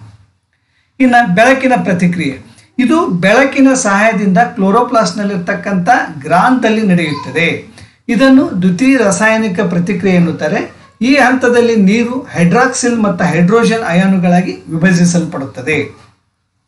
ಇನ್ನು ಇರುಳು ಪ್ರತಿಕ್ರಿಯೆ ಅಂದರು, ಇದು ಬೆಳಕಿನ ಸಹಾಯವಿಲ್ಲದ ಕ್ಲೋರೋಪ್ಲಾಸ್ಟ್ ಅನ್ನು ಸ್ಟೋಮಾದಲ್ಲಿ ನಡೆಯುತ್ತದೆ. ಇದನ್ನು ಕೆಲ್ವಿನ್ ಚಕ್ರವೆಂದು ಕರೆಯುತ್ತಾರೆ. ಈ ಹಂತದಲ್ಲಿ ಬೆಳಕಿನ ಪ್ರತಿಕ್ರಿಯೆಯಲ್ಲಿ ಉತ್ಪತ್ತಿಯಾದಂಥ ಶಕ್ತಿಯ ಸಹಾಯದಿಂದ ಕಾರ್ಬನ್ ಡೈಆಕ್ಸೈಡ್ ಕಾರ್ಬೋಹೈಡ್ರೇಟ್ಗಳಾಗಿ ಆಕರ್ಷಿಸಲ್ಪಡುತ್ತವೆ. ಅಂದರೆ ನೆಕ್ಸ್ಟ್ ಇನ್ನು ಕೀಟಹಾರಿಗಳು. ಓಕೆ, ಅದಿಷ್ಟು ಮುಂದುವರೆದಾಗ ಸೂರ್ಯನ ಬೆಳಕಿನ ಕೊರತೆಯಾದಾಗ ಈ ಸಸ್ಯಗಳು ಏನು ಮಾಡ್ತವೆ, ಟಿಯೋಲೇಷನ್ ಎಂಬ ಒಂದು ಪ್ರತಿಕ್ರಿಯೆಯನ್ನು ತೋರಿಸ್ತೇವೆ. ಅಂದರೆ ಸಸ್ಯಗಳು ಕೋಶಗಳಲ್ಲಿರ್ತಕ್ಕಂಥ ಪತ್ರಹರಿತನ್ನು ಕಳೆದುಕೊಂಡು ಹಳದಿ ಬಣ್ಣಕ್ಕೆ ತಿರುಗುತ್ತವೆ. ಒಂದು ಫಾರ್ ಎಕ್ಸಾಂಪಲ್ ಅಂದರೆ ನಾವು ಮನೆಯಲ್ಲಿ ಏನಾದರೂ ಒಂದಿಷ್ಟು ಬೀಜಗಳನ್ನು ಹಾಕಿ ಅದಕ್ಕೆ ಯಾವುದೇ ಸನ್ಲೈಟ್ ಬರ್ದಾಗ ಅದ್ರ ಮೇಲೆ ಒಂದು ಯಾವುದಾದ್ರೂ ಕವರನ್ನು ಮುಚ್ಚಿಟ್ರೆ ಒಂದು ವಾರದ ನಂತರ ನೋಡಿ ಎಲ್ಲ ಯೆಲ್ಲೋ ಕಲರ್ ಬಂದಿರ್ತದೆ. ಮೀನ್ಸ್ ಇಟ್ಸ್ ನಥಿಂಗ್ ಬಟ್ ಟಿಯೋಲೇಷನ್ ಅಂತ ಹೇಳ್ಬೋದು. ಓಕೆ, ಹಾಗೆ ಹೆಚ್ಚಿನ ಒಂದು ಸೂರ್ಯನ ಬೆಳಕು ಸಸ್ಯಗಳು ಪತ್ರಹರಿತನೂ ಕೂಡ ನಾಶ ಮಾಡುವ. ಅತಿ ಓವರ್ ಹೀಟ್ ಆದರೂ ಕಷ್ಟ, ಅತಿ ಹೀಟ್ ಇಲ್ಲದೆ ಇದ್ದರೂ ಕಷ್ಟ, ಮಾಡ್ರೇಟ್ ಆಗಿ ಬೇಕು ಅಂತ ಹೇಳ್ಬೋದು. ಓಕೆ, ಇನ್ನು ಕೀಟಹಾರಿಗಳು ಅಂದ್ರೆ ಯಾವ ರೀತಿ? ಜೌಗು ಪ್ರದೇಶದಲ್ಲಿ ಬೆಳೀತಕ್ಕಂಥ ಕೆಲವು ಸಸ್ಯಗಳು ಇವುಗಳು ಸಾರಜನಕದ ಕೊರತೆ ತುಂಬಲು ಕೀಟಗಳನ್ನು ಹಿಡಿಯುತ್ತವೆ. ಅಂದರೆ ಕೇವಲ ಇಲ್ಲಿ ಮನುಷ್ಯರ ಅಷ್ಟೇ ಇಲ್ಲಿ ಮಾಂಸಾಹಾರಿಗಳು ಕೀಟಹಾರಿಗಳೆಲ್ಲ ಕೆಲವೊಂದಿಷ್ಟು ಸಸ್ಯಗಳಿದ್ದಾವೆ, ಅವು ಕೂಡ ತಾವು ಕೀಟಗಳನ್ನು ತಿಂದು ಬದುಕ್ತವೆ. ಇವುಗಳನ್ನು ಕೀಟಹಾರಿ ಸಸ್ಯಗಳು ಅಂತ ಕರಿತೀವಿ ನಾವು.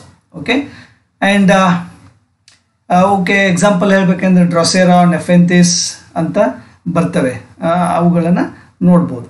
ಇನ್ನು ಅಪ್ಪು ಸಸ್ಯಗಳು ಅಂತಂದರೆ ಆಧಾರಕ್ಕಾಗಿ ಇತರ ಸಸ್ಯಗಳ ರೆಂಬೆಗಳ ಮೇಲೆ ಬೆಳೆಯುವ ಸಸ್ಯಗಳನ್ನು ಅಪ್ಪು ಸಸ್ಯಗಳು ಅಂತ ನಾವು ಕರಿಬೋದು. ಇವು ಹಸಿರು ಎಲೆಗಳನ್ನು ಹೊಂದಿವೆ. ವೆಲಾಮಿನ ಎಂಬ ಒಂದು ಮೃದುವಾದ ಅಂಗಾಂಶದ ಆವರಿಸಲ್ಪಡ್ತಕ್ಕಂಥ ತೂಗಾಡುವ ಬೇರುಗಳು ವಾತಾವರಣದಿಂದ ತೇವಾಂಶವನ್ನು ಹೀರ್ಕೊಳ್ತವೆ ಇವು. ಓಕೆ, ಉದಾಹರಣೆಗೆ ಆರ್ಕಿಡ್ ಸಸ್ಯಗಳಂತ ಹೇಳ್ಬೋದು.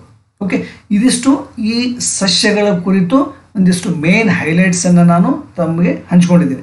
ಈಗ ಏನು ಮಾಡೋದು, ಈ ಸಸ್ಯಗಳ ಒಂದು ಅಧ್ಯಯನದ ಮೇಲೆ ಒಂದು ಪಾಠದ ಮೇಲೆ ಒಂದಿಷ್ಟು ಮೋಸ್ಟ್ ಇಂಪಾರ್ಟೆಂಟ್ ಕ್ವೆಶನ್ ಆ್ಯಂಡ್ ಆನ್ಸರ್ಸನ್ನು ಫ್ರೇಮ್ ಮಾಡಿದ್ದೀನಿ. Let's look at that.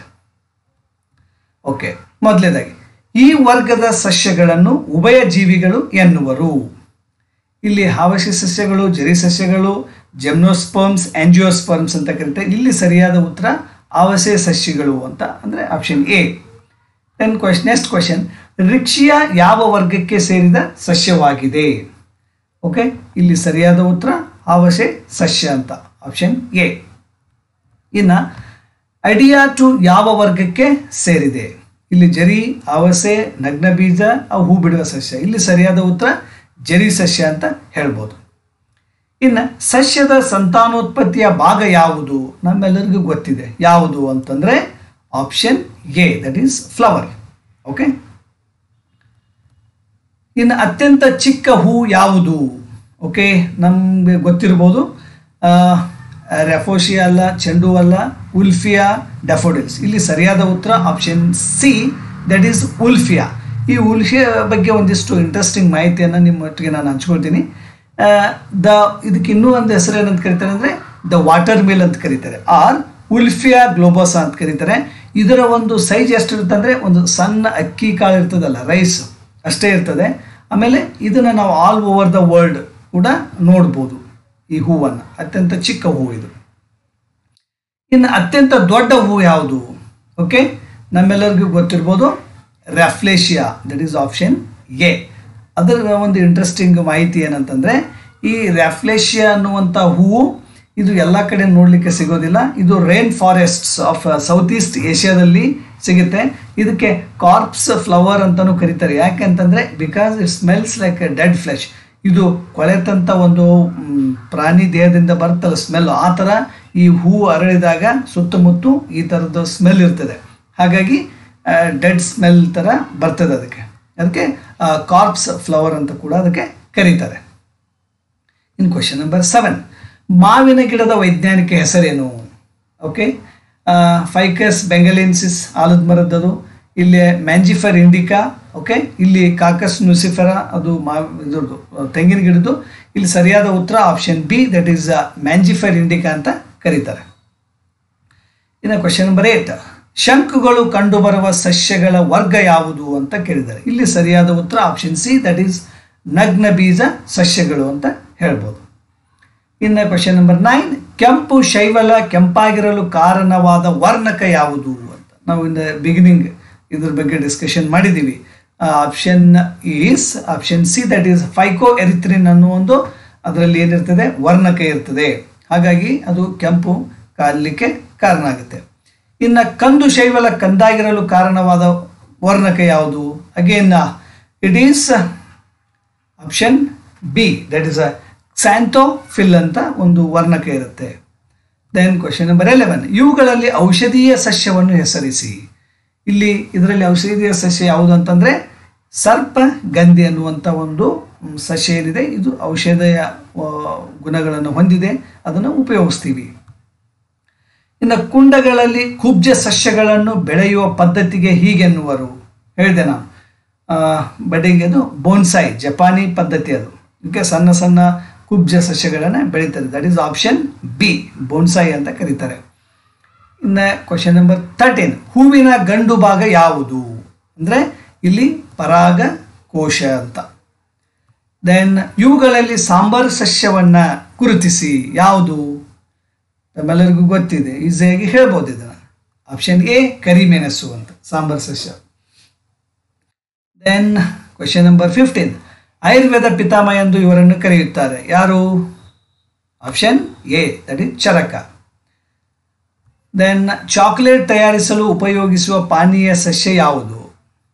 Chocolate ತಯಾರಲಿಕ್ಕೆ. Okay, here the right answer is option C, that is cocoa. Then question number 17, ವೃಕ್ಷಾಯುರ್ವೇದ ಗ್ರಂಥ ಬರೆದ ವಿಜ್ಞಾನಿ ಯಾರು? ನಮ್ಮೆಲ್ಲರಿಗೂ ಗೊತ್ತಿರುವ ಹಾಗೆ option A, Charaka. Then question number 18, algin ಎನ್ನುವ ವಸ್ತು ಇದರಿಂದ ಪಡೆಯುತ್ತೇವೆ. ಆಲ್ಜಿನ್ ಯಾವುದರಿಂದ?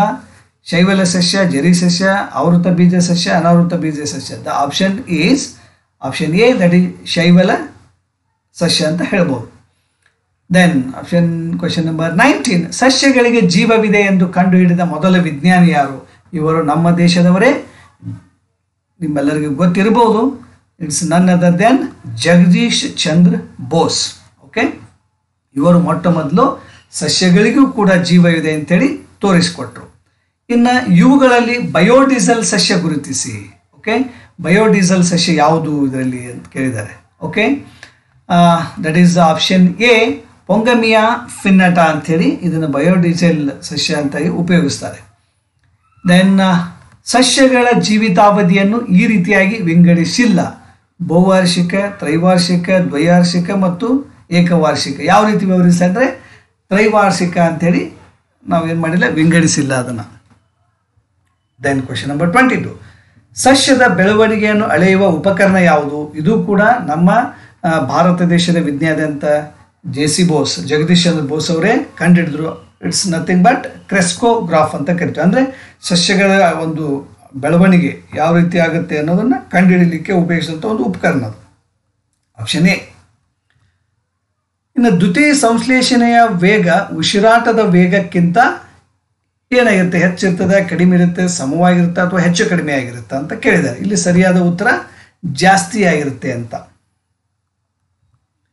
ಇನ್ನು ಎಲೆಯ ಈ ರೀತಿಯ ಸೀಳಿಕೆಯಿಂದ ಪತ್ರರಂಧ್ರಗಳನ್ನು ನೋಡಬಹುದು. ಯಾವ ರೀತಿ? ಅಡ್ಡವಾಗಿ ಸೀಳೋದ್ರಿಂದನ, ಉದ್ದವಾಗಿ ಸೀಳೋದ್ರಿಂದನ, ನೇರವಾಗಿ ಸೀಳೋದ್ರಿಂದ ಅಥವಾ ವಕ್ರವಾಗಿ ಸೀಳೋದು. ಇಲ್ಲಿ ಸರಿಯಾದಂಥ ಉತ್ತರ ಆಪ್ಷನ್ ಎ, ಅಡ್ಡವಾಗಿ ಸೀಳುವುದರ ಮುಖಾಂತರ ಅದರಲ್ಲಿರ್ತಕ್ಕಂಥ ಪತ್ರರಂಧ್ರಗಳನ್ನು ನಾವು ಈಸಿಯಾಗಿ ನೋಡ್ಬೋದು ಅಂತ. ಅದರದೇ ಕಣ್ಣುಗಳುಳ್ಳ ತುಂಡುಗಳ ಮೂಲಕ ಸಂತಾನೋತ್ಪತ್ತಿ ಹೊಂದುವ ಸಸ್ಯ ಯಾವುದು? ಇಲ್ಲಿ ಸರಿಯಾದ ಉತ್ತರ ಆಪ್ಷನ್ ಸಿ, ದಟ್ ಈಸ್ ಕಬ್ಬು. ನಾವು ನೋಡಿರ್ಬೋದು, ನಮ್ಮ ಒಂದು ತೋಟಗಳಲ್ಲಿ ಕಬ್ಬುಗಳನ್ನು ಕಟ್ ಮಾಡ್ತೀವಿ, ಅದರ ಮೇಲೆ ಒಂದು ಕಣ್ಣಿನ ಆಕೃತಿಯಲ್ಲಿ ಒಂದು ಬೀಜ ಟೈಪ್ ಇರುತ್ತೆ, ಅದನ್ನು ಇಟ್ಟರೆ ಅದರಿಂದ ಮತ್ತೊಂದು ಹೊಸ ಸಸ್ಯ ಹುಟ್ಟುತ್ತೆ ಅಂತ. ದೆನ್ ಆರ್ಥಿಕ ಬೆಳೆ ಎಂಬ ಅನ್ವರ್ಥ ನಾಮದಿಂದಲೂ ಕರೆಯಲಾಗುವ ಬೆಳೆ ಯಾವುದು? ಇದು ಆರ್ಥಿಕ ಬೆಳೆ ಅಂತ ಕರೀತಾರೆ. ಇದಕ್ಕೆ ಯಾವುದು ಸರಿಯಾದಂಥ ಉತ್ತರ? ಆಪ್ಷನ್ ಬಿ, ದಟ್ ಈಸ್ ಹತ್ತಿ ಅಂತ, ಕಾಟನ್. ಇನ್ನು ಕ್ವಶನ್ ನಂಬರ್ 27, ಅತಿ ವೇಗವಾಗಿ ಬೆಳೆಯುವ ಮರ ಯಾವುದು? ನೀಲಗಿರಿ, ಅಶೋಕ, ಮಾವು, ಬೇವು.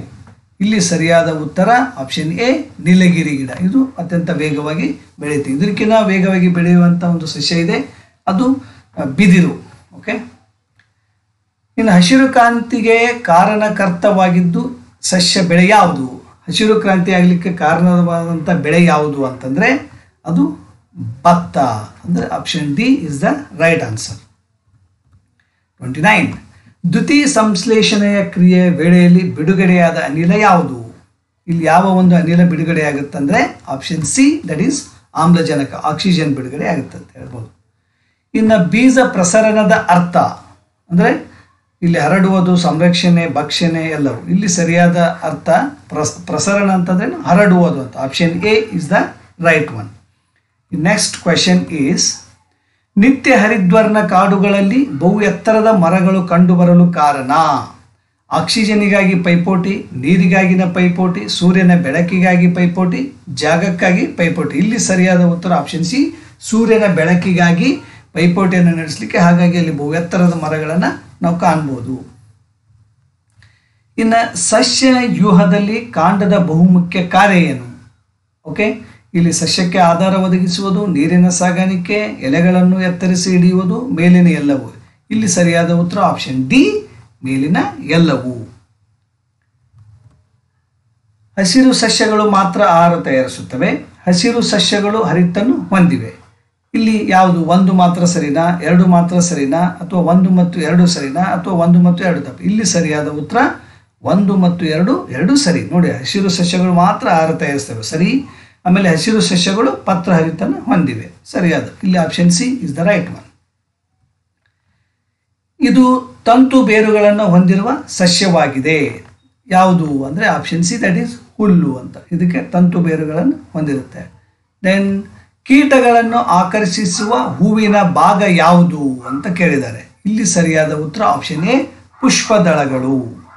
ದೆನ್ ಕ್ವೆಶನ್ ನಂಬರ್ 36, ಸಸ್ಯದಲ್ಲಿ ಹಣ್ಣು ಇದರಿಂದ ಉಂಟಾಗುತ್ತದೆ. ಯಾವುದು ಅಂತಂದರೆ ಆಪ್ಷನ್ ಸಿ, ಅಂಡಾಶಯ ಅಂತ. ದೆನ್ ಕ್ವೆಶನ್ ನಂಬರ್ 37, ಸಸ್ಯದ ಎಲೆ ಹಸಿರಾಗಿರಲು ಕಾರಣ? ಇದರಲ್ಲಿರ್ತಕ್ಕಂಥ ಪತ್ರ ಹರಿತು, chlorophyll, option C. Then question number 38, grana ಭಾಗದಲ್ಲಿ ನಡೆಯುವ ಕ್ರಿಯೆಗೆ ಏನಂತ ಕರಿತೀವಿ ನಾವು? ಬೆಳಕಿನ ಪ್ರತಿಕ್ರಿಯೆ, ಇರುಳು ಪ್ರತಿಕ್ರಿಯೆ, ಎ ಮತ್ತು ಬಿ, ಎ ಬಿ ಸಿ ಯಾವುದೂ ಇಲ್ಲ. ಇಲ್ಲಿ ಸರಿಯಾದ ಉತ್ತರ ಆಪ್ಷನ್ ಎ, ಬೆಳಕಿನ ಪ್ರತಿಕ್ರಿಯೆ ಅಂತ ಕರಿತೀವಿ ನಾವು. ದೆನ್ ಕ್ವೆಶನ್ ನಂಬರ್ 39, ನೆಫೆಂಥಿಸ್ ಹುಂಜಿಗಿಡವು ಕೀಟಾಣುಗಳಿಂದ ಪಡೆಯುವ ಮೂಲ ವಸ್ತು ಯಾವುದು ಅಂದರೆ option B, that is nitrogen. ನಾನು ಹೇಳಿದೆ ನಿಮಗೆ, ಕೆಲವೊಂದಿಷ್ಟು ಕೀಟಹಾರಿ ಸಸ್ಯಗಳಿದ್ದಾವೆ, ಡ್ರಾಫೆರಾ, ನೆಫೆಂಥಿಸ್. ಓಕೆ, ಈ ಒಂದು ಏನು ಮಾಡುತ್ತೆ, ಆ ಕೀಟಗಳನ್ನು ತಿನ್ನೋದ್ರ ಮೂಲಕ ನೈಟ್ರೋಜನನ್ನು ಪಡೆದುಕೊಳ್ಳುತ್ತೆ. ಹೂವಿನ ಬಣ್ಣಕ್ಕೆ ಕಾರಣ ಯಾವುದು ಅಂತ ಕೇಳಿದ್ದಾರೆ. ಓಕೆ, ಇಲ್ಲಿ ಸರಿಯಾದ ಉತ್ತರ option D, that is chromoplast. Chromo means colour ಅಂತ. ದೆನ್ 41, ಬಟಾಣಿ ಗಿಡದ ವೈಜ್ಞಾನಿಕ ಹೆಸರೇನು? ಓಕೆ, ಮ್ಯಾಂಜಿಫರ್ ಇಂಡಿಕಾ ಮಾವಿಂದು, ಓಕೆ, ಹೋಮೋಸೆಫಿಯನ್ ಮನುಷ್ಯರದು, ಕ್ಯಾನಿಸ್ ಫೆಮಿಲಿಯಾರಿಸ್ ಅದರ್ ಅನಿಮಲ್. ಇಲ್ಲಿ ಫೈಸನ್ ಸಟೈವಮ್, ಓಕೆ, ಅದು ಬಟಾಣಿ ಗಿಡದ ಒಂದು ವೈಜ್ಞಾನಿಕ ಹೆಸರು. Option A is the right one. Then question number 42, ಹೂ ಮತ್ತು ಹಣ್ಣುಗಳ ಬಣ್ಣಕ್ಕೆ ಕಾರಣ ಯಾವುದು ಅಂತ ಕೇಳಿದ್ದಾರೆ. Leucoplast, chromoplast, A and B, ಯಾವುದು ಅಲ್ಲ. ಇಲ್ಲಿ ಸರಿಯಾದಂಥ ಉತ್ತರ option B, that is chromoplast. Then question number 43, ಆಯುರ್ವೇದದ ಪಿತಾಮಹ, as I said, that is Charaka, option A. ಏಕದಳ ಸಸ್ಯದ ಬೇರುಗಳು ತಂತು ಬೇರು, ತಾಯಿ ಬೇರು, ಎ ಮತ್ತು ಬಿ, ಯಾವುದು ಅಲ್ಲ. ಇಲ್ಲಿ ಸರಿಯಾದ ಉತ್ತರ ತಂತು ಬೇರು ಅಂತ ಹೇಳ್ಬೋದು. ದೆನ್ ದ್ವಿದಳ ಸಸ್ಯದ ಬೇರುಗಳಲ್ಲಿ ತಂತು ಬೇರು, ತಾಯಿ ಬೇರು, ಎ ಮತ್ತು ಬಿ, ಯಾವುದೂ ಇಲ್ಲ. ಇಲ್ಲಿ ಸರಿಯಾದ ಉತ್ತರ ಆಪ್ಷನ್ ಬಿ, ದಟ್ ಈಸ್ ತಾಯಿ ಬೇರು ಅಂತ ಹೇಳ್ಬೋದು. ಆಪ್ಷನ್ 46 ಕ್ವೆಶ್ಚನ್ ನಂಬರ್, ಜೋಳ ಮತ್ತು ರಾಗಿ ಇವು ನಾ ಹೇಳಿದೆ ಏಕದಳದ ಒಂದು ಸಸ್ಯಗಳಿಗೆ ಉದಾಹರಣೆ ಅಂತ ಹೇಳ್ಬೋದು. ದೆನ್ ಕ್ವೆಶ್ಚನ್ ನಂಬರ್ 47, ದ್ವಿದಳ ಧಾನ್ಯಗಳ ಬೇರಿನಲ್ಲಿರ್ತಕ್ಕಂಥ ಬ್ಯಾಕ್ಟೀರಿಯಾ ಯಾವುದು? ಓಕೆ, ಇದು ಸರಿಯಾದ ಉತ್ತರ ರೈಸೋಬಿಯಂ ಅಂತ ಕರಿತೀವಿ. ಈ ರೈಸೋಬಿಯಂ ಏನು ಮಾಡುತ್ತೆ, ನೈಟ್ರೋಜನ್ ಅನ್ನು ಪಡೀಲಿಕ್ಕೆ ಸಹಾಯವಾಗುತ್ತೆ. ಇನ್ನು ಯೂರಿಯಾದಲ್ಲಿರ್ತಕ್ಕಂಥ ನೈಟ್ರೋಜನ್ ಪ್ರಮಾಣ ಯಾವುದು ಅಂದರೆ that is option A 47. Question number 49, ಒಬ್ಬ ರೈತನು ತನ್ನ ಹೊಲದಲ್ಲಿ ಬೆಳೆದ ಆಲೂಗಡ್ಡೆಯಲ್ಲಿ ಪ್ರತಿ ವರ್ಷ ಲಾಭವನ್ನು ಗಳಿಸಿರುತ್ತಾನೆ. ಆದರೆ ಪ್ರಸ್ತುತ ವರ್ಷದಲ್ಲಿ ಅವನು ಬೆಳೆದ ಬೆಳೆಯ ಎಲೆಗಳು ಬೂದು ಬಂದಕ್ಕೆ ತಿರುಗಿ ಸೊರಗಿ ಹೋಗಿರುತ್ತವೆ. ಕಾರಣ ಅತಿಯಾದ ಮಳೆ, ಕಡಿಮೆ ಮಳೆ, ಖನಿಜಾಂಶಗಳ ಕೊರತೆ, ಫಂಗಸ್ ಹಾವಳಿ. ಇಲ್ಲಿ ಒಂದು ಸರಿಯಾದ ಉತ್ತರ option D, that is fungus ಹಾವಳಿ. ಇನ್ನು ಕ್ವೆಶ್ಚನ್ ನಂಬರ್ 50, ಶೈವಲಗಳಲ್ಲಿ ಕೆಂಪು ಬಣ್ಣಕ್ಕೆ ಕಾರಣವಾದ ವರ್ಣಕ. Okay, the option P is the right one, that is ಫೈಕೋಎರಿಥ್ರಿನ್.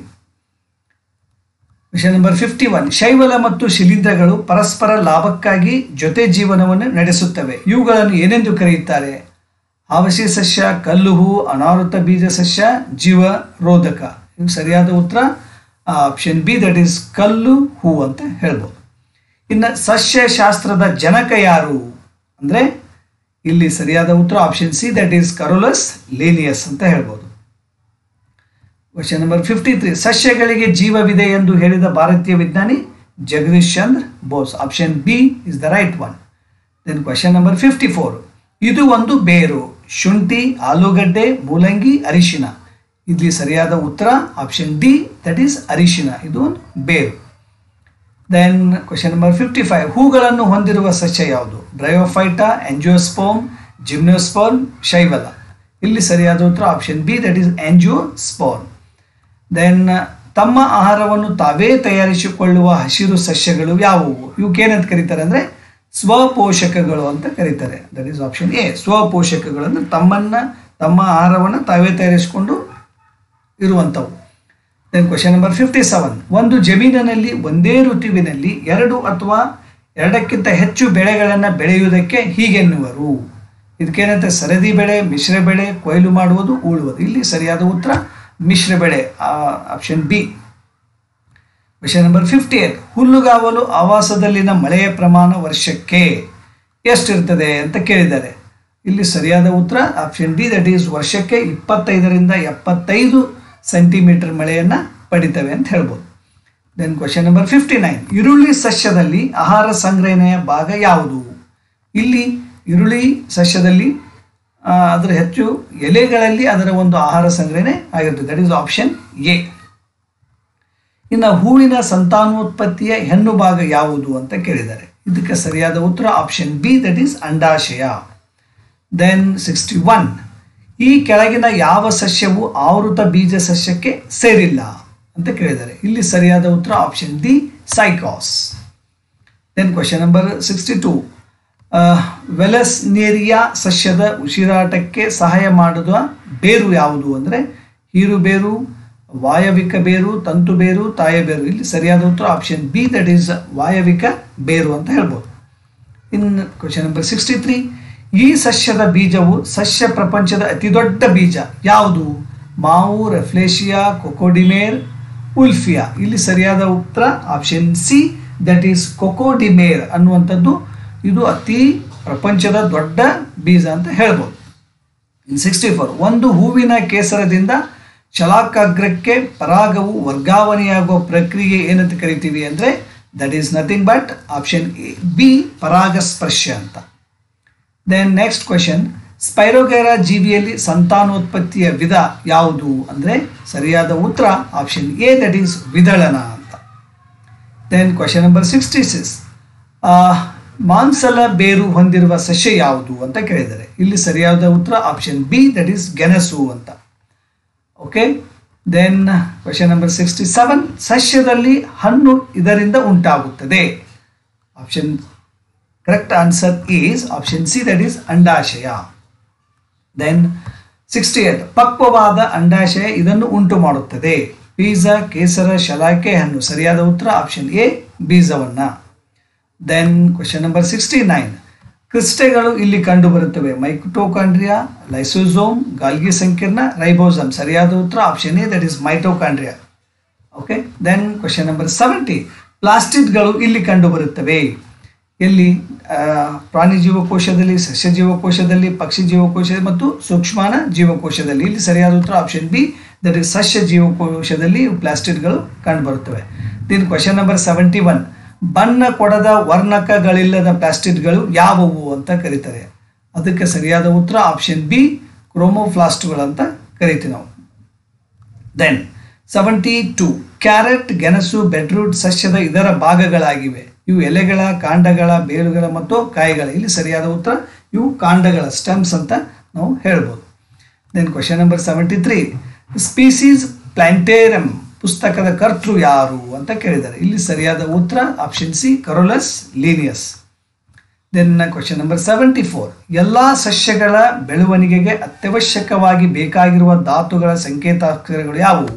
ಇಲ್ಲಿ ನೈಟ್ರೋಜನ್ ಬೇಕು, ಫಾಸ್ಫರಸ್ ಬೇಕು, ಪೊಟ್ಯಾಷಿಯಂ ಬೇಕು. ದಟ್ ಈಸ್ ದ ಸರಿಯಾದ ಉತ್ತರ option A, NPK. Okay, then question, nitrogenous ಗೊಬ್ಬರಕ್ಕೆ ಒಂದು ಉದಾಹರಣೆ ಯಾವುದು ಅಂತ ಕೇಳಿದ್ದಾರೆ. ಯಾವ ಒಂದು ಗೊಬ್ಬರ ನಾವು ಹೊಲದಲ್ಲಿ ಯೂಸ್ ಮಾಡಿದರೆ ಅದರಲ್ಲಿ ನೈಟ್ರೋಜನಸ್ ಇರುತ್ತೆ ಅಂತ ಕೇಳಿದರೆ, that is nothing but urea. Option B is the right one. ಸ್ನೇಹಿತರೆ, ಇವತ್ತು ನಾನು ಸಸ್ಯಗಳ ಪಾಠದ ಮೇಲೆ ಒಂದಿಷ್ಟು ಹೈಲೈಟನ್ನು ಮಾಡಿ, ಜೊತೆಗೆ ಆ ಪಾಠದ ಮೇಲೆ ಕೇಳಬಹುದಾದಂಥ ಮಹತ್ತರವಾದಂಥ ಪ್ರಶ್ನೆಗಳನ್ನು ನಿಮ್ಮೊಟ್ಟಿಗೆ ನಾನು ಡಿಸ್ಕಷನ್ ಮಾಡಿದ್ದೀನಿ. ಸ್ನೇಹಿತರೆ, ಈ ವಿಡಿಯೋ ಇಷ್ಟ ಆದರೆ ಸಬ್ಸ್ಕ್ರೈಬ್ ಮಾಡಿ, ಲೈಕ್ ಮಾಡಿ, ಕಮೆಂಟ್ ಮಾಡಿ ಮತ್ತು ಈ ವಿಡಿಯೋನ ನಿಮ್ಮೆಲ್ಲ ಫ್ರೆಂಡ್ಸ್ ಜೊತೆ ಶೇರ್ ಮಾಡಿ. Till then, take care. Thank you.